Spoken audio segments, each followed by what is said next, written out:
वापस से आप सभी का स्वागत है मध्य प्रदेश जीके 2024 की एमसीक्यू सीरीज में। डेली हम इस सीरीज में 20 क्वेश्चंस 20 प्रश्नों को डिस्कस करते हैं। तो आज के हम 20 क्वेश्चंस को देखते हैं, जिसमें सबसे पहला क्वेश्चन है, मंडला किले के चारों ओर किस नदी का घेरा है। यानी जो मंडला फोर्ट है, मंडला फोर्ट मंडला डिस्ट्रिक्ट में ही है। तो मंडला फोर्ट के चारों ओर किस नदी का घेरा है, यानी मंडला फोर्ट को चारों ओर से कौन सी नदी घेरे हुई है, तो वो है नर्मदा नदी। मंडला फोर्ट को कौन सी नदी चारों तरफ से घेरे हुए है, नर्मदा नदी। अब देख लेते हैं कि मंडला फोर्ट किसने बनवाया था। जो मंडला का किला है, जो मंडला फोर्ट है, वो किसने कंस्ट्रक्ट करवाया था, तो वो कंस्ट्रक्ट करवाया था राजा नरेंद्र शाह ने। मंडला फोर्ट किसने बनवाया था, राजा नरेंद्र शाह ने। ये एक गोंड शासक है। राजा नरेंद्र शाह बेसिकली एक गोंड रूलर है। राजा नरेंद्र शाह एक गोंड शासक है, गोंड रूलर है। इन्होंने ही मंडला में मंडला के किले को बनवाया था। और मंडला किले के चारों ओर आपको नर्मदा नदी देखने को मिलेगी। इस किले में, मंडला के किले में राज राजेश्वरी की स्थापना, राज राजेश्वरी की स्थापना, राज राजेश्वरी की स्थापना निजाम शाह द्वारा करवाई गई थी। किसके द्वारा, निजाम शाह के द्वारा। तो हमने क्या क्या पॉइंट सीख लिए कि जो मंडला किला है उसके चारों तरफ आपको नर्मदा रिवर, नर्मदा नदी देखने को मिलेगी। इस किले को बनवाया था राजा नरेंद्र शाह ने, जो कि गोंड शासक है। और इस किले में राज राजेश्वरी की स्थापना किसने करवाई थी, वो थे निजाम शाह। इसके बाद नेक्स्ट क्वेश्चन देखें। नेक्स्ट क्वेश्चन है, विश्व भर में प्रचलित भगोरिया मेला, भगोरिया मेला जो कि वर्ल्ड वाइड फेमस है। भगोरिया मेला सिर्फ नेशनल लेवल पर ही नहीं, राष्ट्रीय स्तर पर ही नहीं, अंतरराष्ट्रीय स्तर पर, इंटरनेशनल लेवल पर फेमस है। और ये किस जनजाति द्वारा आयोजित किया जाता है, यानी जो भगोरिया मेला है वो किसके द्वारा लगाया जाता है, तो भील जनजाति के द्वारा। इसे भगोरिया हाट भी कहते हैं। इसे भगोरिया हाट भी कहा जाता है। किस जनजाति के द्वारा ये हाट या फिर ये मेला आयोजित ऑर्गेनाइज किया जाता है, भील जनजाति के द्वारा। अब भील जनजाति जो है वो आपको मध्य प्रदेश के दक्षिण पश्चिम में देखने को मिलेगी। मध्य प्रदेश के साउथ वेस्टर्न पार्ट में ये रहते हैं। और सबसे ज्यादा अगर देखा जाए किस जिले में रहते हैं, तो धार डिस्ट्रिक्ट में सबसे ज्यादा भील ट्राइब रहती है, धार डिस्ट्रिक्ट में। उसके अलावा आपको ये अलीराजपुर, अलीराजपुर, झाबुआ, निमाड़ क्षेत्र, यानी आपको खंडवा, खरगोन, बुरहानपुर में भी देखने को मिलेंगे। कौन, भील जनजाति, भील ट्राइब, जो कि मध्य प्रदेश के नॉर्थ साउथ वेस्ट, दक्षिण पश्चिमी भाग में आपको ये देखने को मिलेंगे। ये जो भगोरिया मेला है, ये जो भगोरिया हाट है, ये फागुन के महीने में, कौन से महीने में, फागुन के महीने में से लगाया जाता है। यानी होली से पहले, होली से पहले ये मेला लगाया जाता है। होली से पहले जो भील जनजाति के जो लोग हैं वो इस फाट को, इस मेले को लगाते हैं। और ये आपको कहाँ देखने को मिलेगी, भील जनजाति मध्य प्रदेश के दक्षिण पश्चिमी भाग में। और सबसे ज़्यादा पॉपुलेशन वाइज मध्य प्रदेश के किस जिले में, तो आपको धार डिस्ट्रिक्ट में सबसे ज़्यादा देखने को मिलेगी। उसके अलावा ये आपको अलीराजपुर, झाबुआ और निमाड़ वाले क्षेत्र में। इसके बाद देखिए नेक्स्ट क्वेश्चन, सचिन तेंदुलकर ने दुनिया का पहला दोहरा शतक, यानी सचिन तेंदुलकर ने डबल सेंचुरी, दोहरा शतक यानी डबल सेंचुरी प्रदेश के किस स्टेडियम में लगाया। यानी सचिन तेंदुलकर ने मध्य प्रदेश के किस स्टेडियम में डबल सेंचुरी लगाई थी, तो वो था कैप्टन रूप सिंह स्टेडियम।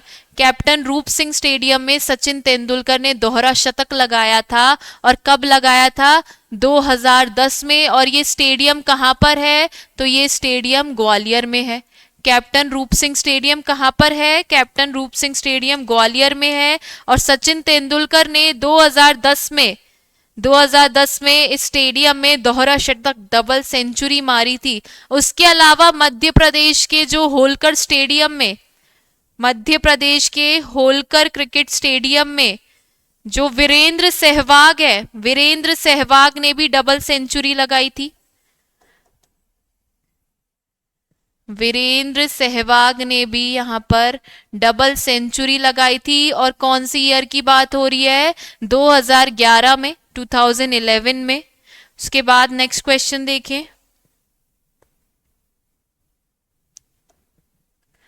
बैगा जनजाति में कितने विवाह की पद्धति प्रचलित है? यानी बैगा ट्राइब में आपको कितनी मैरिजेस प्रोमिनेंट देखने को मिल रही है, कितनी मैरिजेस देखने को मिल रही है? तो यहाँ पर आपको 6 तरह की 6 टाइप्स की मैरिजेस देखने को मिलेगी। तो देख लेते हैं पहली कौन सी है। पहली है मंगनी या फिर छठ विवाह। पहली कौन सी है? मंगनी या फिर छठ विवाह। उसके बाद है उठवा विवाह। उसके बाद है उठवा विवाह। उठवा विवाह। उठवा विवाह के बाद कौन सा विवाह प्रचलित है बैगा जनजाति में? तो वो है चोर विवाह। चोर विवाह हमें देखने को मिलेगा बैगा जनजाति में, चोर विवाह। उसके बाद है आपका पैदुल विवाह।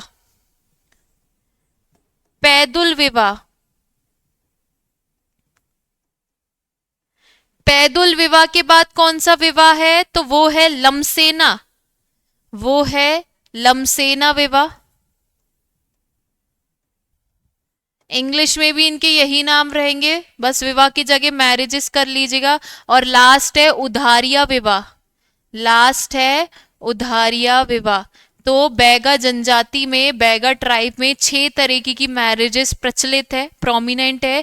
पहली है मगनी या फिर छठ विवाह, दूसरा है उठवा विवाह, तीसरा है चोर विवाह, उसके बाद है पैदुल विवाह, फिर है लमसेना विवाह और फिर उधारिया विवाह। जो बैगा जनजाति है आपको मध्य प्रदेश के साउथ में, दक्षिण में देखने को मिलेगी। कहाँ देखने को मिलेगी? मध्य प्रदेश के दक्षिण में, साउथ में। यानी आपको ये बैतूल जिले में, बैतूल, होशंगाबाद, होशंगाबाद, बालाघाट, बालाघाट, खंडवा, खंडवा, शहडोल, शहडोल, सीधी, इन सारे डिस्ट्रिक्ट्स में आपको बैगा ट्राइब, बैगा जनजाति देखने को मिलेगी। मध्य प्रदेश के साउथ में ज्यादातर आपको बैगा ट्राइब देखने को मिलेगी और इनमें 6 विवाह प्रचलित है, 6 मैरिजेस प्रोमिनेंट है। इसके बाद देखें,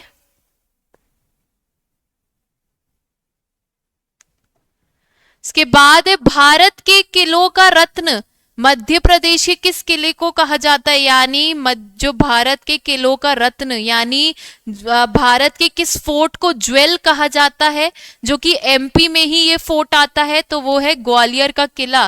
ग्वालियर फोर्ट को रत्न, ज्वेल कहा जाता है। ग्वालियर फोर्ट को रत्न यानी इसे ज्वेल कहा जाता है। उसके साथ इसे जिब्राल्टर, भारत का जिब्राल्टर, जिब्राल्टर ऑफ इंडिया भी कहा जाता है। इसे जिब्राल्टर ऑफ इंडिया भी कहा जाता है। किस किले को? ग्वालियर के किले को। किसने बनवाया था? इस किले को बनवाया था राजा सूरत सेन ने। ग्वालियर के किले को किसने बनवाया था? राजा सूरत सेन ने बनवाया था। इस किले में आपको टोटल 5 द्वार देखने को मिलेंगे, 5 गेट देखने को मिलेंगे। देखते हैं कौन कौन से। पहला है आलमगीर दरवाजा, पहला है आलमगीर दरवाजा।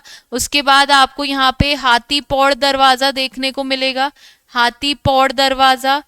आपको यहाँ पे गुजरी महल दरवाजा देखने को मिलेगा। कौन सा?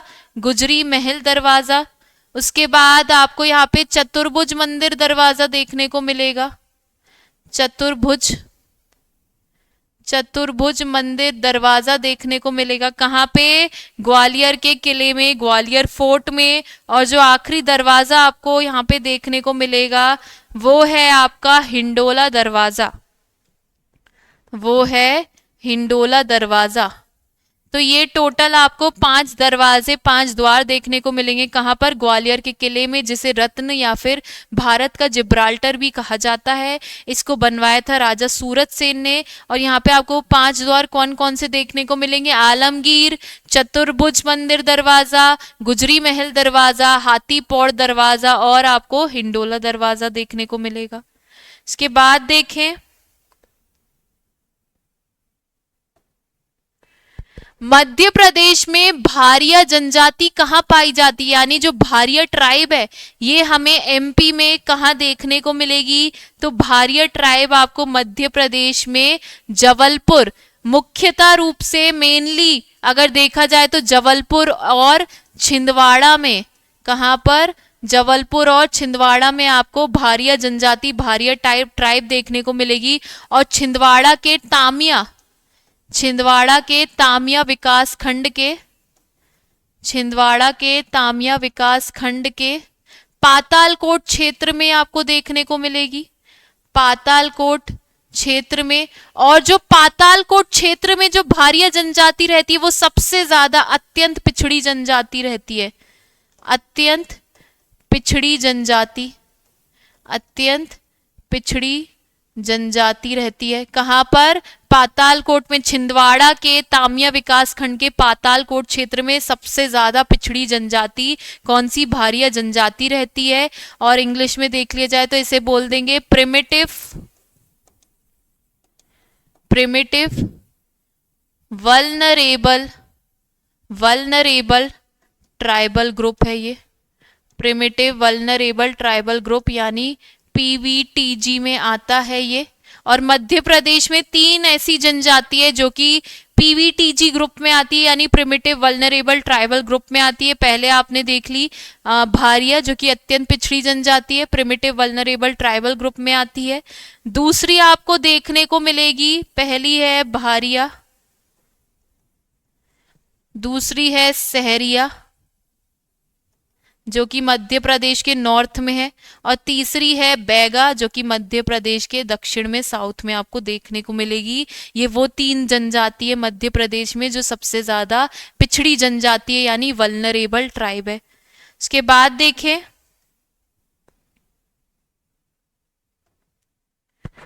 बौद्ध कला के उत्कृष्ट नमूने मध्य प्रदेश में कहाँ देखने को मिलते हैं, यानी बुद्धिस्ट आर्ट के एग्जाम्पल, बुद्धिस्ट आर्ट के एक्सीलेंट एग्जाम्पल, बुद्धिस्ट आर्ट के एक्सीलेंट एग्जाम्पल हमें एमपी में कहाँ देखने को मिलेंगे? तो हम सब जानते हैं वो आपको देखने को मिलेंगे सांची में। सांची में सांची स्तूप बनाया गया है, सांची में सांची स्तूप है। और सांची स्तूप किस जिले में आता है? रायसेन डिस्ट्रिक्ट में। और ये स्तूप किसने बनवाया था? सम्राट अशोक द्वारा बनवाया गया था। सम्राट अशोक ने सांची में सांची स्तूप बनवाया था। सांची आपका रायसेन डिस्ट्रिक्ट में आता है। आप लोग कुछ चीजें लिख लीजिए, जैसे सांची के जो प्राचीन नाम, सांची के कुछ प्राचीन नाम है, एंशियंट नेम है। जैसे सांची को काकनाय कहा जाता है, सांची को काकनाय के नाम से जाना जाता है। उसके अलावा सांची को बोधि सगिरी भी कहा जाता है, सांची को बोधि सगिरी भी कहा जाता है। सांची को काकनाय, बोधि सगिरी भी कहा जाता है। इसके अलावा सांची को चैत्यगिरी भी कहा जाता है, सांची को चैत्यगिरी के नाम से भी सांची को जाना जाता है। तो ये सांची के कुछ प्राचीन नाम है, कुछ एंशियंट नेम से। कौन कौन से? काकनाय, बोधिसगिरी और चैत्यगिरी। और क्या है? चैत्यगिरी।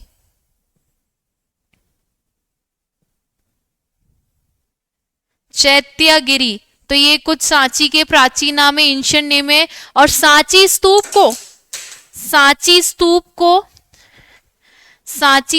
को यूनेस्को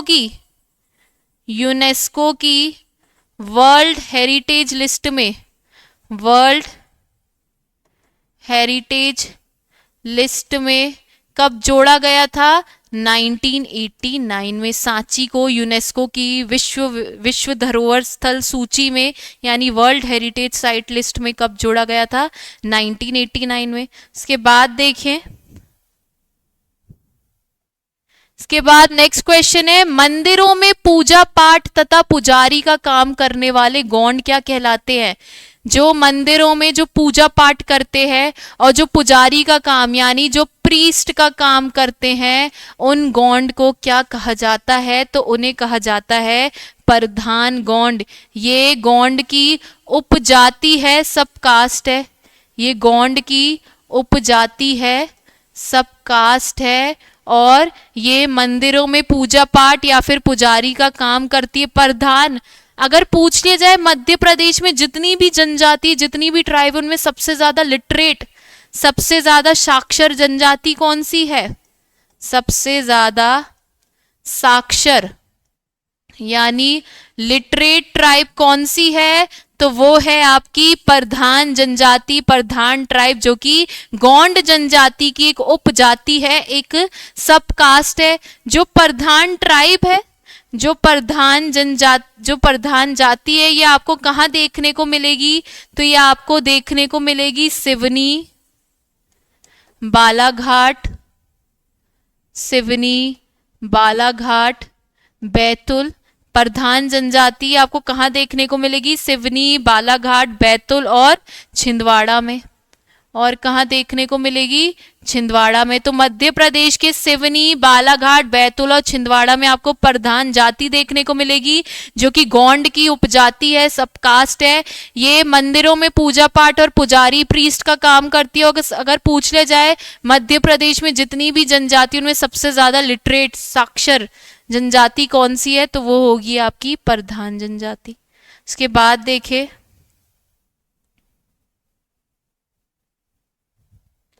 मध्य प्रदेश में कैप्टन रूप सिंह स्टेडियम कहां पर है? अभी हमने देखा था जहां पर सचिन तेंदुलकर ने दोहरा शतक, डबल सेंचुरी मारी थी 2010 में। और ये स्टेडियम कहां पर है? ग्वालियर में। ग्वालियर में आपको कैप्टन रूप सिंह स्टेडियम देखने को मिलेगा, जो कि किस खेल से संबंधित है? क्रिकेट खेल से ये संबंधित है। और यहां पर इस स्टेडियम में दूधिया, जो दूधिया लाइट होती है उसकी फैसिलिटी भी है, उसकी सुविधा भी है। दूधिया बिजली की यहां पर सुविधा भी है, यानी यहां पर फ्लड लाइट फैसिलिटी भी है, फ्लडेड लाइट फैसिलिटी भी है। इसके बाद देखें,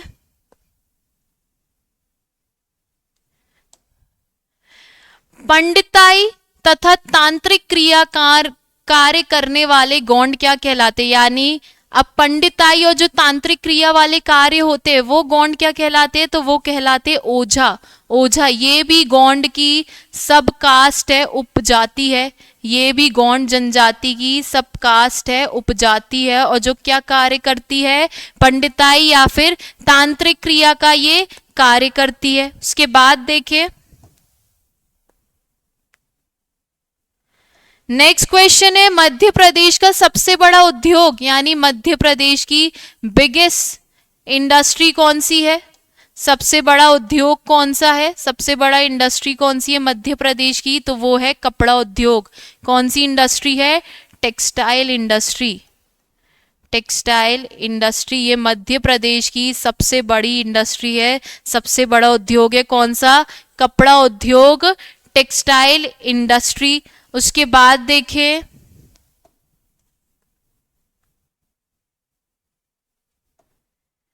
निम्न में से कौन सा एक भील जनजाति का प्रमुख नृत्य है? यानी अब हमें ये बताना है कि इनमें से कौन सा भील जनजाति का डांस है, उनका नृत्य है। तो वो है धूमर। धूमर जो है ये भील जनजाति का नृत्य है, भील जनजाति का डांस है।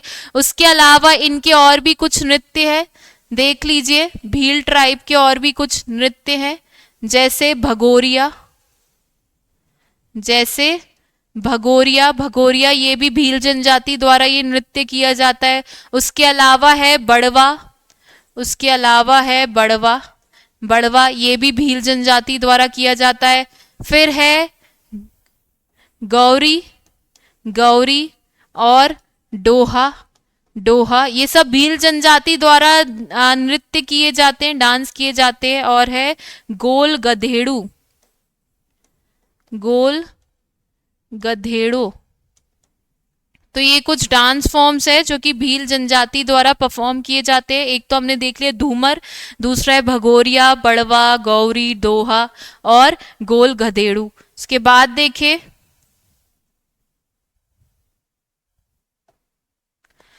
करेंसी छापा खाना कहाँ स्थित है। जो करेंसी छापा खाना यानी करेंसी प्रिंटिंग प्रेस कहाँ पर है।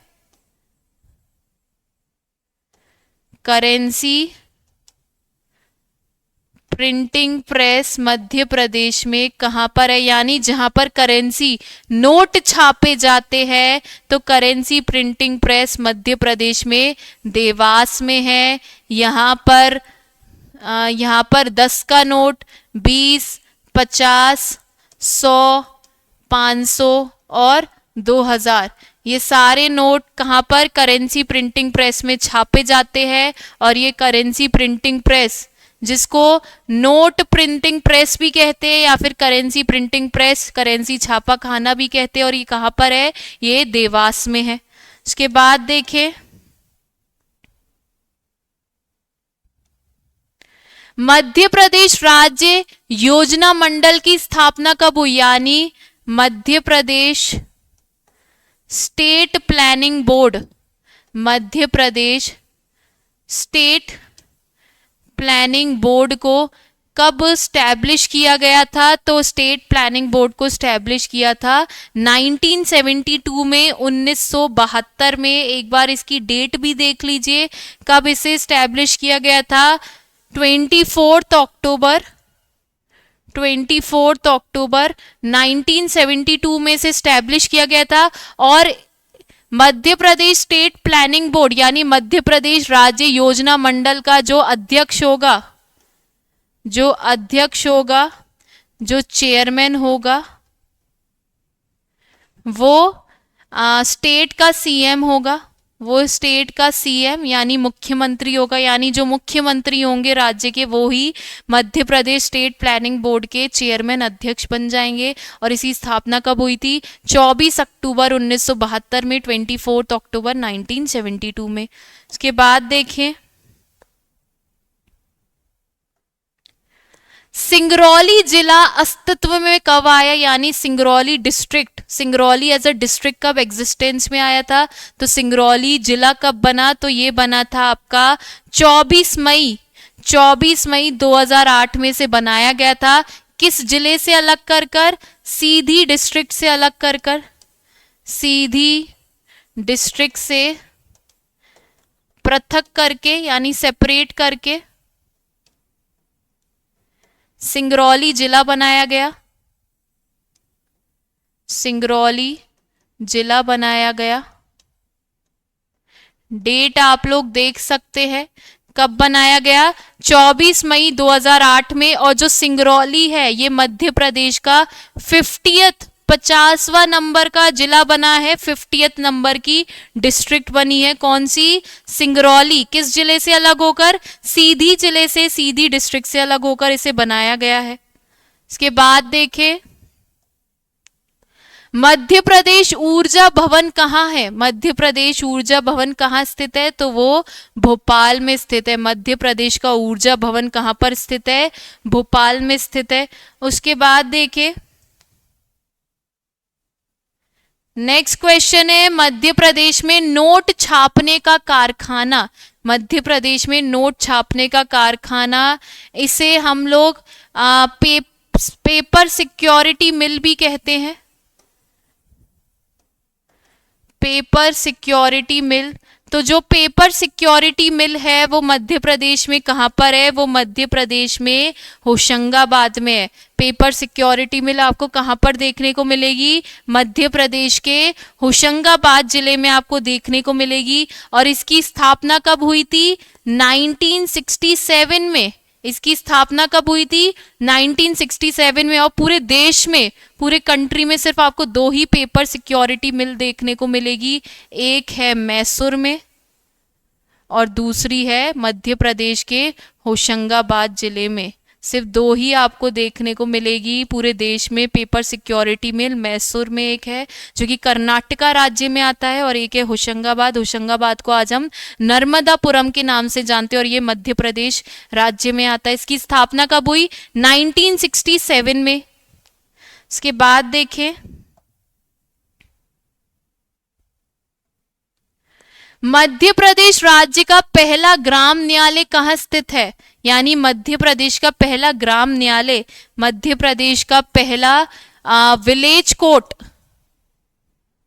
पहला विलेज कोर्ट कहां पर स्थित है? तो अगर इन ऑप्शंस के अकॉर्डिंग देखेंगे तो वो है झातला ग्राम नीमच में।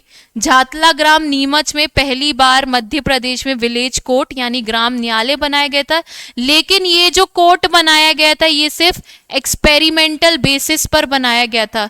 ये सिर्फ एक्सपेरिमेंटल बेसिस पर बनाया गया था। कब? 2001 में। ये सिर्फ एक्सपेरिमेंटल बेसिस पर बनाया गया था 2001 में। कहां पर? झातला ग्राम नीमच, नीमच जिले के झातला विलेज में पहला विलेज कोर्ट बनाया गया था, सिर्फ एक्सपेरिमेंटल बेसिस पे। और अगर ऑफिशियल रूप से देखें, ऑफिशियल रूप से देखें कि ऑफिशियल तरीके से कब बनाया गया था, तो मध्य प्रदेश में ऑफिशियल तरीके से जो विलेज कोर्ट बनाया गया था वो बनाया गया था भोपाल के बैरसिया में, भोपाल के बैरसिया में। और कब बना था ये? 2 अक्टूबर 2009 को। जो मध्य प्रदेश का अगर ऑफिशियल रूप से देखा जाए पहला विलेज कोर्ट, पहला ग्राम न्यायालय कहाँ बना था? भोपाल के बैरसिया में। कब बना था ये? 2 अक्टूबर 2009 को इसे बनाया गया था। और जो इस समय जो चीफ जस्टिस थे मध्य प्रदेश के, इस समय मध्य प्रदेश के जो चीफ जस्टिस थे यानी मुख्य न्यायाधीश जो थे वो थे ए.के. पटनायक, वो थे ए.के. पटनायक, ए.के. पटनायक। और मध्य प्रदेश के समय सीएम कौन थे? तो वो थे शिवराज सिंह चौहान। कौन थे? शिवराज सिंह चौहान। तो मध्य प्रदेश का अगर आपसे पूछ ले जाए पहला ग्राम न्यायालय कहाँ बना था, अगर ऑप्शन में भोपाल बैरसिया नहीं है तो आपको फिर झातला ग्राम नीमच ही लगाना है, जो कि पहली बार मध्य प्रदेश में एक्सपेरिमेंटल बेसिस पर बनाया गया था 2001 में। उसके अलावा अगर भोपाल बैरसिया ऑप्शन में तो आपको वही लगाना है, क्योंकि ऑफिशियल तरीके से देखा जाएगा तो सबसे पहली बार 2 अक्टूबर 2009 में मध्य प्रदेश में पहला ग्राम न्यायालय विलेज कोर्ट बनाया गया था भोपाल के बैरसिया ग्राम में। और उस समय मध्य प्रदेश के जो चीफ जस्टिस मुख्य न्यायाधीश वो थे ए.के. पटनायक और सीएम थे शिवराज सिंह चौहान। उसके बाद देखें, निम्नलिखित में से कौन सा जिला उद्योगों की दृष्टि से सर्वाधिक विकसित है? यानी अगर हम देखेंगे इंडस्ट्रियल बेसिस पर, इंडस्ट्रियल बेसिस पर सबसे ज्यादा डेवलप्ड, सबसे ज्यादा डेवलप्ड यानी इंडस्ट्रियल बेसिस पर आपको सबसे ज्यादा डेवलप्ड डिस्ट्रिक्ट बताना है, सबसे ज्यादा विकसित जिला बताना है, तो वो होगा, क्या वो बालाघाट होगा, क्या वो जबलपुर होगा, क्या वो रतलाम होगा या फिर राजगढ़? तो वो होगा जबलपुर। अगर हम इंडस्ट्रियल वाइज देखें तो सबसे ज्यादा डेवलप्ड डिस्ट्रिक्ट, सबसे ज्यादा विकसित जिला औद्योगिक रूप से वो है जबलपुर। उसके बाद आज का लास्ट क्वेश्चन देखें, इसका लास्ट क्वेश्चन है मध्य प्रदेश की पहली महिला प्रतिपक्ष की नेता कौन थी? यानी मध्य प्रदेश की first female opposition leader, opposition leader in legislative assembly यानी विधानसभा की पहली महिला प्रतिपक्ष की नेता कौन थी? तो वो थी जमुना देवी। मध्य प्रदेश की जो विधानसभा है, लेजिस्लेटिव असेंबली है, उसकी पहली महिला प्रतिपक्ष की नेता, फर्स्ट फीमेल अपोजिशन लीडर कौन थी? जमुना देवी। और ये 2 बार अपोजिशन लीडर बनी है मध्य प्रदेश की, 2 बार फीमेल अपोजिशन लीडर बनी है मध्य प्रदेश की विधानसभा की। तो आप लोग बताइएगा कि आज के क्वेश्चंस आप लोग को कैसे लगे हैं और आप लोग कितना स्कोर कर रहे हैं 20 में से। चलिए, धन्यवाद।